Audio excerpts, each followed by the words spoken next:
Salve galera, a resenha que eu estava devendo a vocês são exatamente 2h18, estou na padaria Castrerreira. Vamos ver se dessa vez o YouTube não me dá strike, que eu tentei no outro vídeo colocar a descrição da página da padaria no canal e o YouTube acabou dando um bloco, dando strike, né? Então vamos ver se hoje a gente consegue. Primeiramente vou responder a um inscrito que me fez a pergunta do porquê que eu não iria fazer o primeiro vídeo sobre o Arte da Guerra 1. Esse daqui, tá? Esse daqui. Porque existem N resenhas, muitos resumos dele na internet. E inclusive para vocês que não cultuam o hábito da leitura, vocês podem começar com esse aqui. Esse aqui eu ganhei de presente da patroa, tá? Capa emborrachada, muito bom. A linguagem mais simples, a tradução mais simples, porém eu prefiro James Flavel. Esse daqui é antiguinho, tá comigo desde 1992. O que acontece? Eu vou usar esse daqui, do Thomas Clary. Gosto muito desse livro, muito. Inclusive eu vou fazer resenha de uma forma diferente, tá? Eu fiz algumas anotações para poder pegar e passar para vocês as partes mais impactantes desse livro, que eu gosto bastante. Sinceramente, eu gosto muito mais desse daqui do que desse.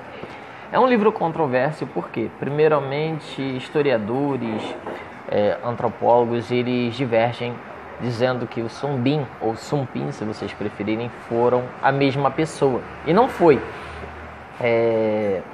Artefatos históricos já comprovam que eles foram pessoas de épocas diferentes.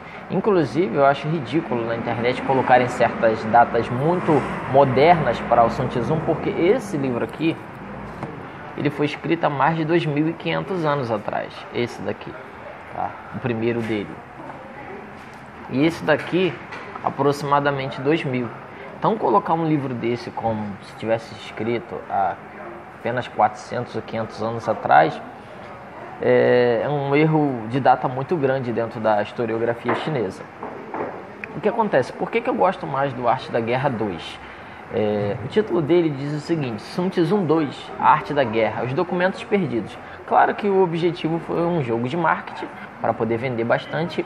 Dificilmente vocês vão conseguir achar ele com essa capa preta, mas eu vou deixar aqui na descrição a mesma tradução dele, Thomas Clary, em capinha azul, que vocês podem comprar e é muito bom. É um livro que eu gosto bastante. Primeiramente, fazendo um comparativo, o Arte da Guerra tradicional, que vocês já conhecem, ele seria um livro mais voltado pelas questões do general. Como o general ele deve gerir, comandar seu exército, e pode ser levado para os nossos tempos atuais hoje, como você gerir a sua empresa, por exemplo. Já o Arte da Guerra, esse daqui, por que eu gosto bem mais dele? Porque ele trabalha os erros do general. Ele é um manual para que o general ele não seja cruel, para que ele não seja imprudente. Então, muito mais do que você aprender a comandar os outros, este livrinho te ensina a se comandar. Por isso que eu gosto bastante dele. Vou falar rapidamente sobre Sun Bin, né? O Sun Bin, que parece que em tradução aproximada significaria o mutilado, e quem traduziu isso para mim, eu quero agradecer a minha amiga Luciene Chang Fu, tá?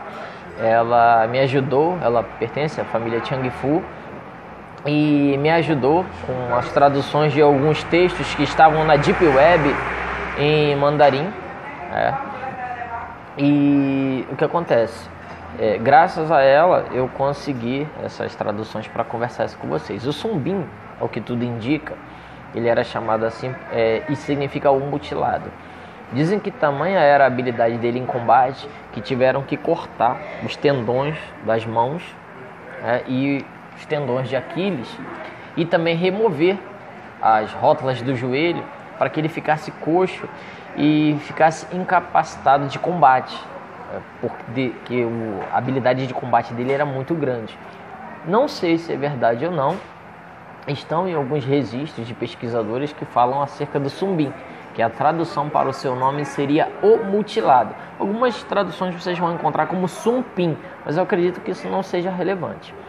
Agora eu separei aqui para vocês o que eu posso chamar de partes mais impactantes. Há quem diga que o Sumbim ele foi discípulo direto de Wang Li. Wang Li ele era conhecido como o mestre do Vale do Demônio devido às suas terríveis habilidades de combate. Dizem que Sumbim aprendeu estratégia com Wang Li.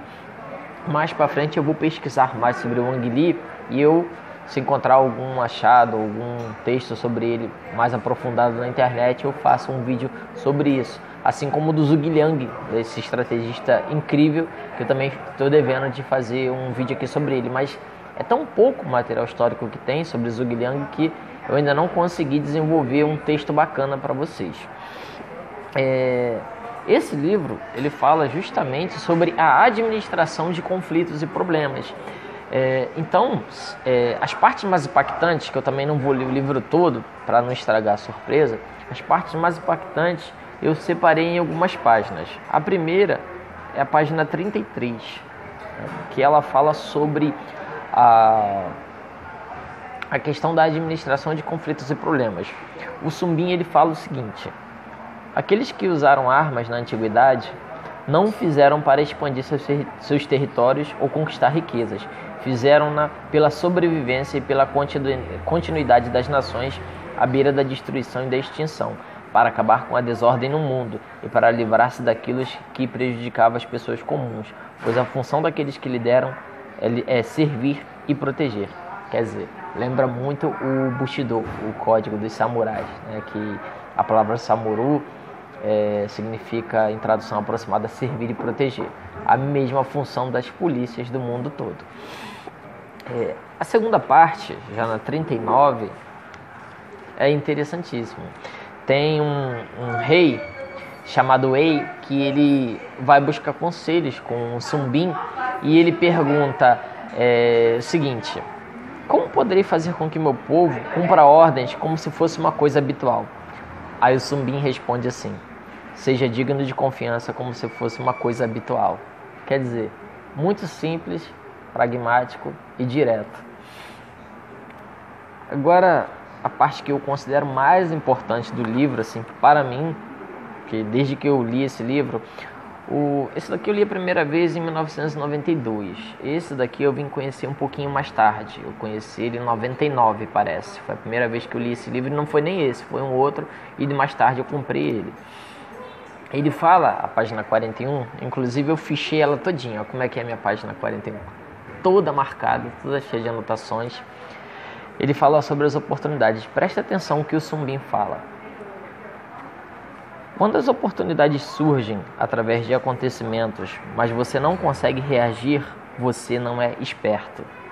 Quando as oportunidades se tornam ativas através de uma tendência e, no entanto, você não consegue fazer planos, você não é inteligente. Quando as oportunidades surgem através dos contextos, mas você não consegue agir com base neles, você não é ousado. Então fala da esperteza, a inteligência e a ousadia. Cara, esse capítulo que fala sobre a oportunidade, ele é um capítulo incrível. Inclusive, o próprio Bruce Lee ele falava isso. Eu acredito que o Bruce Lee leu esse livrinho. Apesar de que se ele leu em mandarim, porque Bruce morreu em 73, parece que a primeira tradução dele foi não sei se foi em 72, depois eu vou pesquisar direitinho, eu coloco na descrição para vocês, mas acredito que o Bruce Lee leu esse livro, porque o Bruce Lee ele falava que as pessoas sempre reclamavam de que a oportunidade não surgia na vida delas. E justamente ele pedia para que você buscasse a oportunidade, cave a oportunidade, procure pela oportunidade. É justamente isso, você não deve correr atrás das coisas, você deve ir em busca, você deve tentar ir à frente, porque quando você corre atrás de algo, significa que aquilo está fugindo de você e você nunca vai alcançá-lo. Então, É uma ideia bacana essa ideia das oportunidades, de você aproveitá-las através de tendências, contextos e ousadia. E essa parte da ousadia fala justamente de você não esperar a oportunidade vir até a sua casa, mas você ir até a oportunidade. O outro capítulo, ele fala, não vou ler porque é muito curto, ele fala sobre a forma de você derrotar o inimigo mais rapidamente e com maior certeza, é você atacar onde não existe defesa e dentro desse ataque você não cometer erros, porque quando você não comete erros, você traz a certeza da vitória, porque significa que você conquistou um inimigo já derrotado. Cara, é fantástico, fantástico mesmo. Lembra até o Gorin no Sho do Musashi, do livro dos 5 Anéis, que ele fala sobre essa questão de você atacar onde não existe defesa. Depois vem a 54 e 55. Essa é um pouquinho longa, eu vou ler para vocês.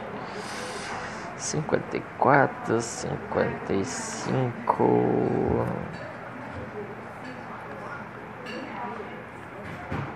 Aqui, ó. Ele fala sobre 5 caminhos para a vitória e 5 caminhos que te conduzem ao fracasso. Ó, aqueles que conhecem o caminho são vitoriosos. Aqueles que têm um comando autorizado e uma estrutura de poder unificada são vitoriosos. Aqueles que conquistam muitos seguidores são vitoriosos. Aqueles cujos companheiros mais chegados estão em harmonia são vitoriosos. Aqueles que analisam os inimigos e avaliam as dificuldades são vitoriosos. E aqui ele fala acerca do fracasso, o que pode conduzir um comandante ao fracasso. Inibir o comandante leva ao fracasso. Não conhecer o caminho leva ao fracasso. Desobediência ao comandante leva ao fracasso. Não usar agentes secretos levam ao fracasso. Lembram que eu falei no nosso vídeo sobre os ninjas, que o maior tesouro que um governante pode ter são os seus agentes secretos? Então é justamente o que o Arte da Guerra 1 fala. Os espiões são os elementos mais importantes de uma guerra, porque neles repousam a capacidade de movimentação de um exército. Cara, é um livro fantástico, o Arte da Guerra 1, mas eu gosto muito também do Arte da Guerra 2. Agora, um outro capítulo bacana também são as 5 descrições de força. Inclusive, eu tive um professor de Jeet Kune Do, a gente estava até brincando com o Marco, fez, pô, Marco, só treinei Jeet Kune Do em fundo de quintal, não tem diplomação, não tem nada. Aí o Marco Dharma até falou assim, o Jeet Kune Do de fundo de quintal é o melhor que tem, né? E ele falava assim, cara, essa página 113 aqui, ele tinha esse livro também, ele falava assim, isso aqui eu uso pra pegar mulher. Eu falava, que isso, cara, tá maluco? Aí eu uso pra pegar mulher, é muito bom. As descrições de força. Vamos lá. Eu vou ler aqui, ó. Existem 5 descrições de forças militares. A primeira é chamada de temível e poderosa. A segunda é conhecida como orgulhosa e arrogante. A terceira é inflexível ao extremo. A quarta é considerada gananciosa e desconfiada. A quinta é chamada de lenta e dócil. Agora ele ensina como agir com esse determinado tipo de força. Uma força temível e poderosa você trata com humildade e suavidade. Uma força orgulhosa e arrogante você fica esperando com um respeito cortês. Uma força extremamente inflexível você conquista pela sedução. Uma força gananciosa e desconfiada, você pressiona pela frente, acossa pelos lados e usa esforços profundos e barricadas elevadas para fazer com que ela se mantenha abastecida. Uma força lenta e dócil, você aterroriza pelo assédio, sacode-a, cerca e ataca. Se ela sair, ataque-a. Se ela permanecer, cerque-a. Se ela não partir, você também a cerca. Então, quer dizer, são descrições incríveis sobre esse livro. Próximo capítulo. Fiz uma pequena pausa. Pode ser sim. Fiz uma pequena pausa, mas vamos retornar aqui. Eu não vou ler o livro todo, porque senão vai perder a graça. Mas essa parte da morfologia eu acho interessantíssima. Na página 131. É o capítulo que fala sobre surpresas e inconstância. Ele diz assim, o padrão do céu e da terra é reverter quando se atinge um clímax, esvaziar depois de ser enchido. Sol e lua, yin e yang, são exemplos disso. Há uma alternativa entre florescer e fenecer. As 4 estações exemplificam isso. A vitória e fracasso, a predominar, os 5 elementos exemplificam isso também. Há nascimento e morte, todos os seres provam isso. A capacidade e incapacidade, todas as criaturas vivas demonstram isso. Há excesso de deficiência, a formação e o impulso também exemplificam isso.